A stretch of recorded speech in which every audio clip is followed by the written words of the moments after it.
I strength and conditioning and programming and stuff like that, I call it an art and a science. Got you. It's not just me, right? A lot of people call it an art and a science. Yeah. There is science, and the science is really what should guide your practice. But there's an art, and this is where we can also tie back in like my opinions on CrossFit. I could write the 100% best, most perfect training program for you. But if you don't follow it and you don't do it because you don't like it, it's not as useful for you. But if you like CrossFit, even like without saying uncertainty, same for the sake of this, my program is better than any CrossFit program. Okay. If you'll stick to CrossFit, but you won't stick to mine, CrossFit will be better for you. Got you. So part of it is about, I mean, at the end of the day, consistency. I remember someone had asked, I believe it was Ian Abernathy, one of my favorite karate guys. Yeah. He had asked, I think he had done some kind of questionnaire thing about what's the best karate or best martial art. And not even just him, I'm pretty sure Sensei Seth and Jesse Ankamp and all of them have gotten the same question. And a lot of them will say an answer along the lines of whichever martial art you're going to stick with. Yeah. You know, like the best one for you is whichever one you're going to continue to black belt. Like if you're going to be like, well, I want to be if you want to be good with your hands, great. I mean, obviously, if you want to be able to get just punching people with your hands, obviously I'm going to send you to boxing.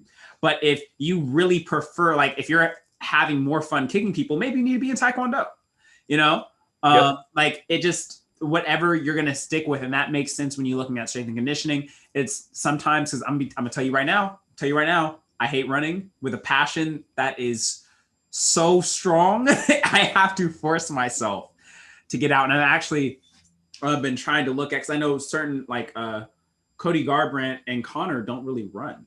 They do other stuff for their, now Connor may not be the greatest example, but Cody makes it all 5 rounds when he goes 5. And so I'm looking at what they do. So running, like I'm with you, I hate running. Yeah.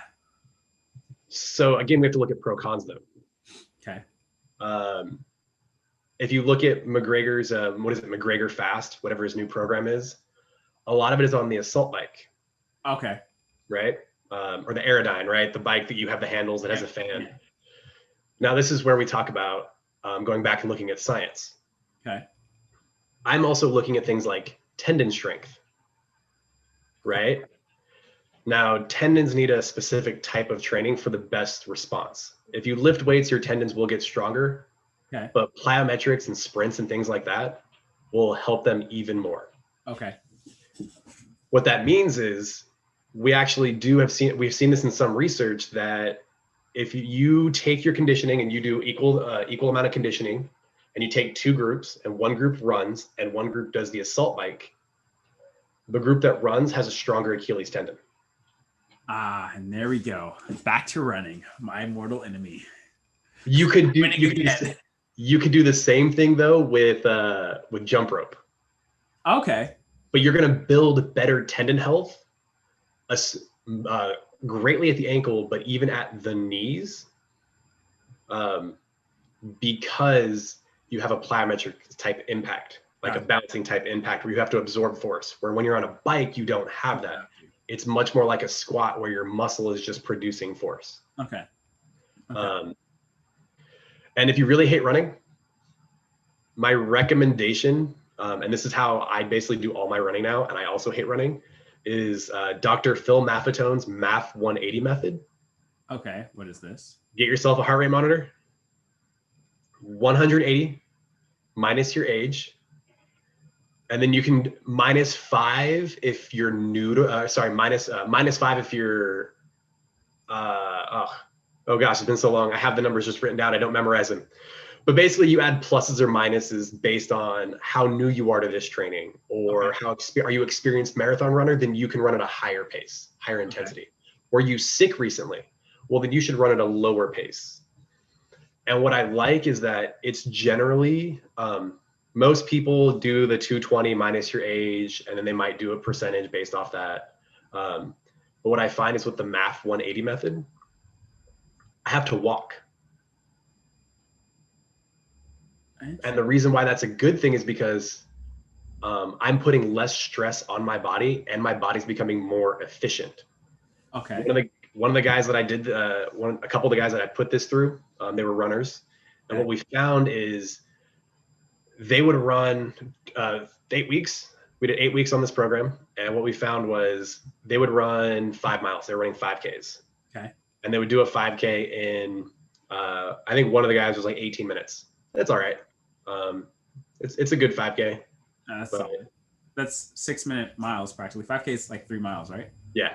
So, but the reason why I say it's okay is like that's the 5K that I ran, and there are guys who like, especially because these guys wanted to run. It wasn't all that great, but what we found was his 5K time. He like originally completed it, and his heart rate was something like 175, 170. Okay.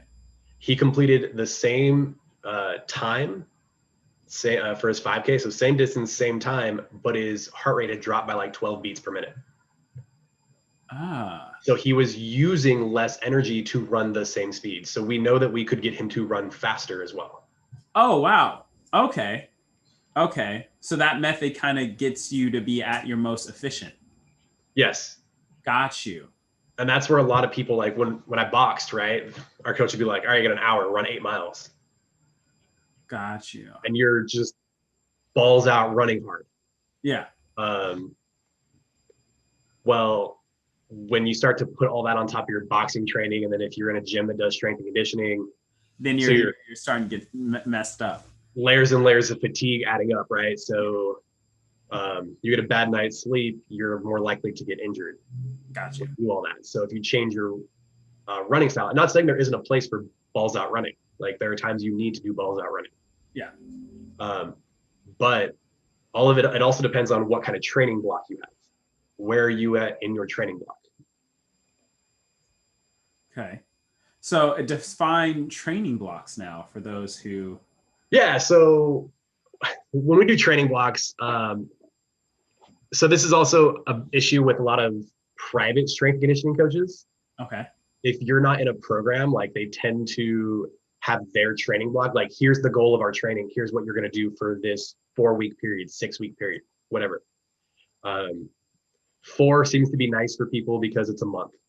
Okay. I prefer 6-week training blocks, personally. Okay.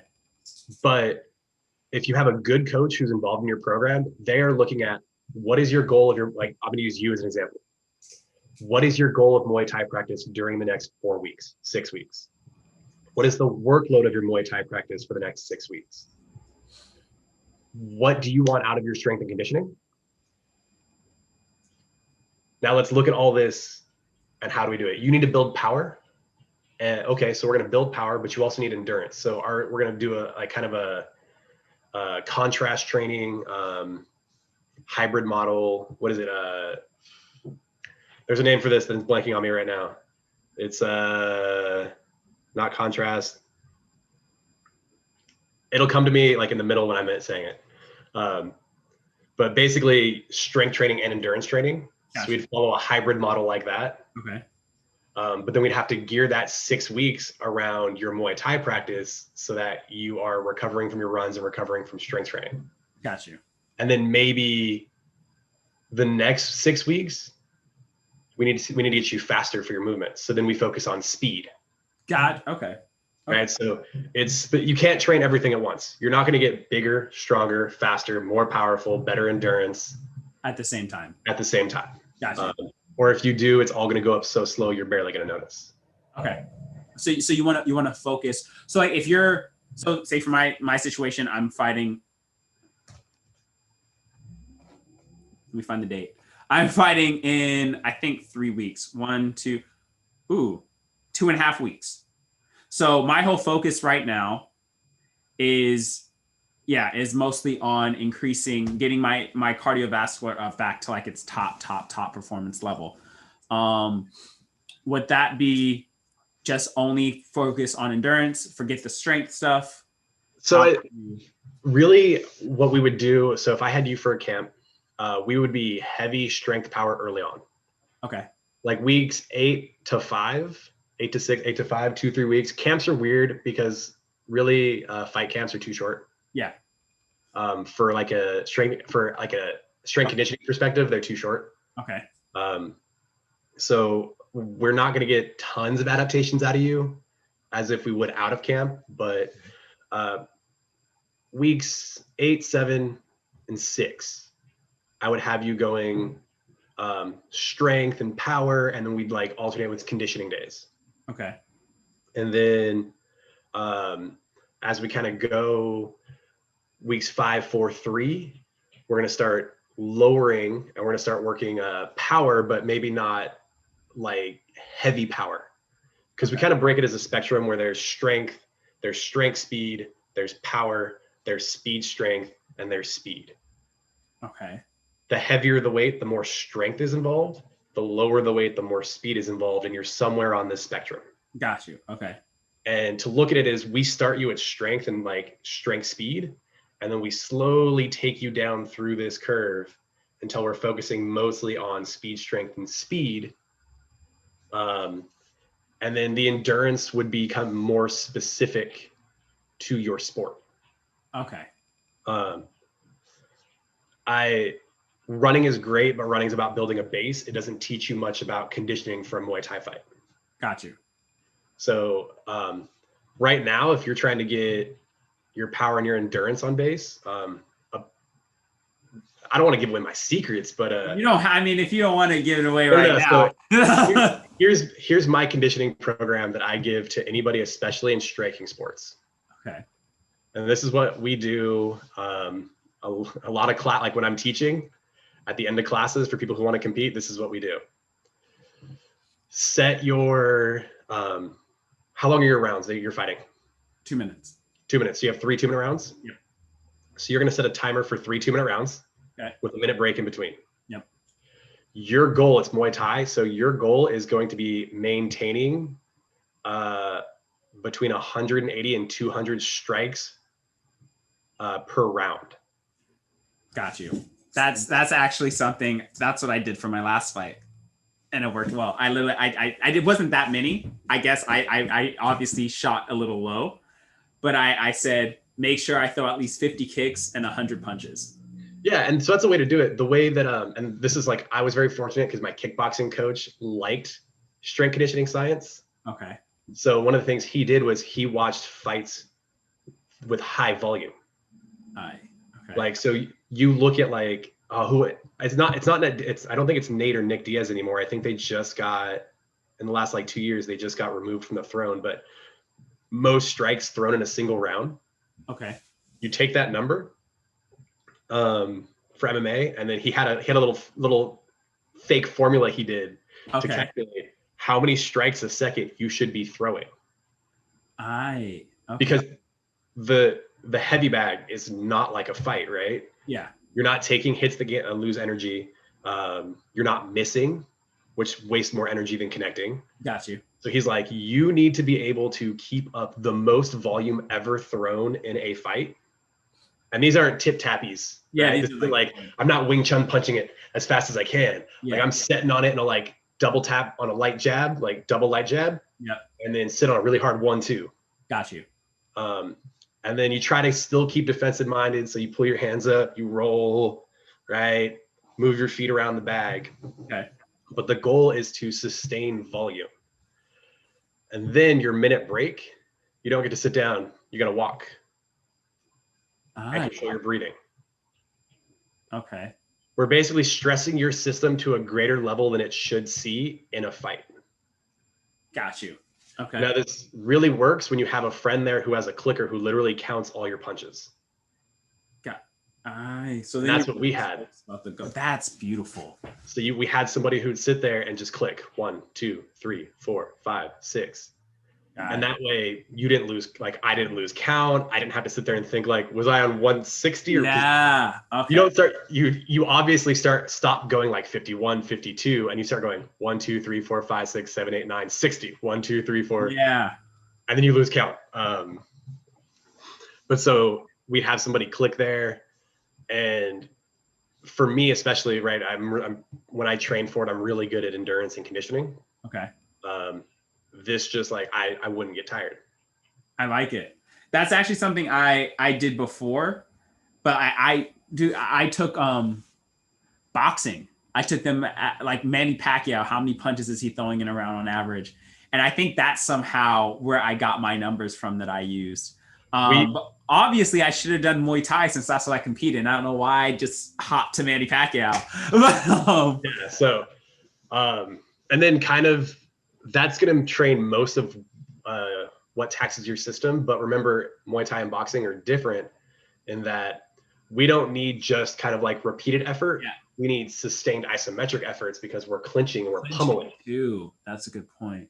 And so when we talk about building efficiency, I also need your body to become more efficient at maintaining an isometric contraction.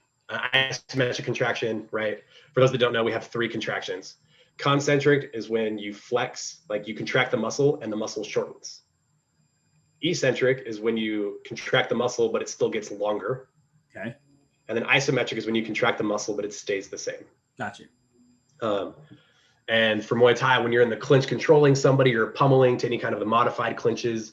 When you start to lock in to control them, you're now in an isometric contraction. Gotcha. Right? And so for a lot of people, that's where they get gassed out, because while we were training conditioning, we were training kind of like systemic conditioning, the whole body. Yeah. And you're probably going to gas out in like your biceps and your shoulders when you're pummeling in your forearms. And that's local fatigue that we also have to manage. Okay. Okay. Yeah. All right. So this is a very interesting whole breakdown of what I needed. Sadly, I have another appointment I got to do in a second, so I have to hop off, but would you mind doing a part 2? I would love to, where we can actually, a part 2 where we can actually get to like the workouts, the workout, the training, like, yeah. That'd be great. I would love to, because this was very like philosophical. Yes. Like these are things you need to, like, these are things that will help a coach or somebody guide themselves in training. But we didn't go over any technique at all. But we didn't go over like, yeah. So now they have an idea of like what they should do, but they don't know how to do it yet. Yeah. All right. Well, guys, I promise you when we planned this, we were supposed to be going into the techniques too, and this just got into a whole long conversation. I liked it though. This is definitely good. You can blame him because a lot of it became about like, what should I be doing near the end? Like, no, but listen, I got a little selfish. I got a little selfish in here. No, and that's it. Like, one of the things that, especially for like building, for people like really paying attention, is how does it apply to you? Yeah. Right. There's going to be somebody who is in a similar situation as you, and they're like, oh, I need to work on my conditioning. And they're like, oh, that's all I have to do. Like, I mean, that's not all you have to do, but, oh, I can add those in right now. Yeah. And then, yeah. So if people like this, they should hit me up on Instagram. Yes, I will add. So when I get this together, I'm going to put a little logo. I'll put your Instagram on there. If you have any place they can reach out to in particular to like learn how to get strength and conditioning from you, or anyone else you want to like give shout outs to in any way, shape, or form, I'll put them right there in the link so they can all come out and reach out to you. Yeah. The only thing I would like to say for the last little bit is if anybody is interested, I use an app called Train Heroic for remote clients. This is for people who maybe can't get in with a coach right now, or they just don't have a schedule where they can do it. It's geared towards lifting weights, but what I do is in all the lifting weight movements, I give a body weight option. Like, oh, you can't do squats. Here's a try to do a seated box squat. So that way you can do a one-legged seated box squat, and it's really hard, but maybe you're strong enough that you can grab like a backpack or a gallon of milk and make it harder. So I try to do that. When they do go to my Instagram, jseer.ragnarok. Now we know why Odin's his favorite character, guys. Now we know. That's the reason. I mean, I have a Viking compass. But yeah, I have a link in my bio. They can always reach out to me. My Instagram right now is really geared towards building information people can take. So one of the things I'm doing is I'm looking at movements, and I give like a baseline movement, like a deadlift. Mhm. And then I'll do a beginner movement, like this is how I teach it. And then I'll do an advanced version of it. Like once you have a good, strong deadlift, here's how we make the deadlift more applicable to your sport. Got you. So right now, my Instagram, I have a website, but it really needs to be worked on. I was gonna like update it and make it look good with being in the gym, but quarantine. So it's very basic right now. Yeah, that's kind of. It's all good. I liked it. I mean, I definitely, guys, I encourage you guys to go out, follow him on Instagram, reach out to him, get your guys some personal training in. If you're looking to stay in shape during, the times we live in, this is a great way to do it. Obviously, he knows what he's talking about. We just had this whole philosophical debate, and we'll schedule another one. Like I said, we can continue and actually break down some techniques for you guys on the next one. And we'll see you guys next time. Later. Bye.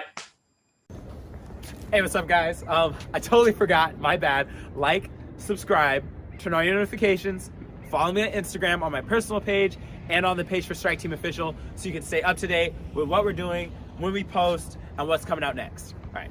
Thank you.